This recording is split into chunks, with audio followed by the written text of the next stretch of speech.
Well, we started talking about the rivalry, of course, on our last episode, and got into working together. And Jake was excited to get to work with you again, because of this chemistry that you Oh, guys had yeah, built. yeah.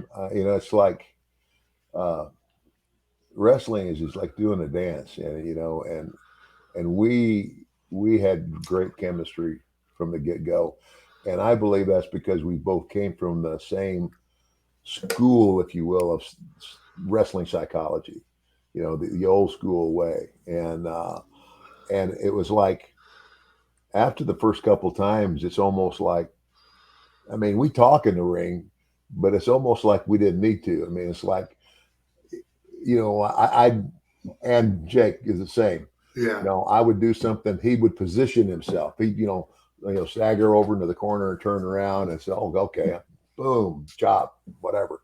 So there was a lot of things that we did in a match where we didn't even have to talk about it. We just We did just it. fed each other. That's it. That's it. I've heard about tag team partners getting like that, where it's like after a while Yeah. you can just kind of give somebody a look and they know exactly what's coming next or Well, what it's they your need to your do. action causes my reaction, Yeah, exactly. or your reaction causes my action. Yeah. Both Mhm. ways. Yeah. Man, interesting. A lost art for sure. Yeah, It's- absolutely is. And Jake, man, what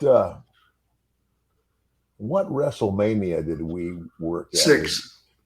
Was that Canada? Yeah. Skydome. Yeah. Skydome, and I took part of your money and gave it to Mary Tyler Moore. Yeah, that was it. Nah. And you know what? She fucking kept it too.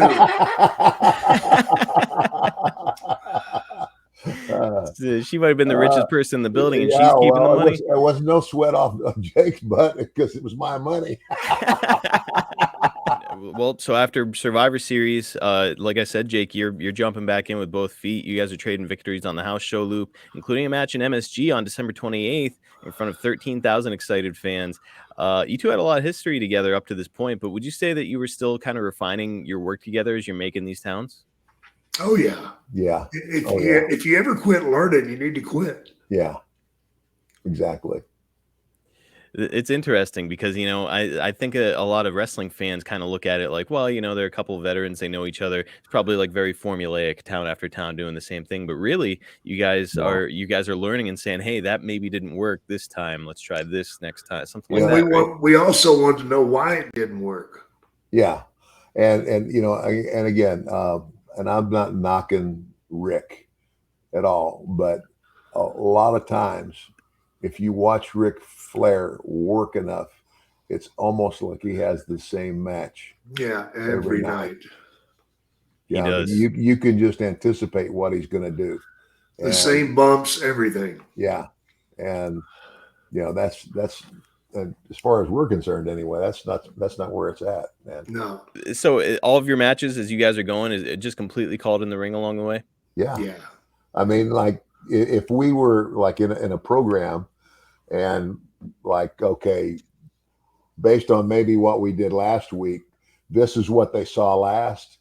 And we might talk about, like, since that's what they saw last, maybe we should start this way. Start, based on what they saw the last time.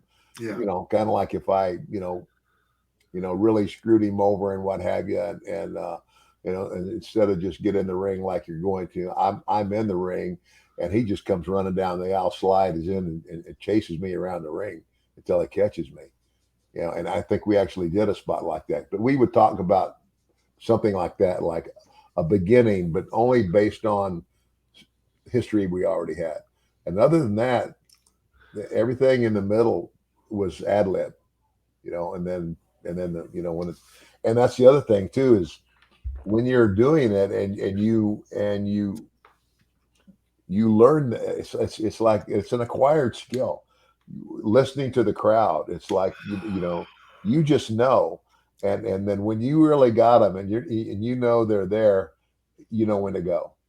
Yeah. And let's take it home. Absolutely. Yeah. It's like making a bowl of soup. You got potato, you got the stock, you got the meat. Oh, it needs a little salt and pepper. That might be a heat spot or a comeback spot, whatever. Mm-hmm.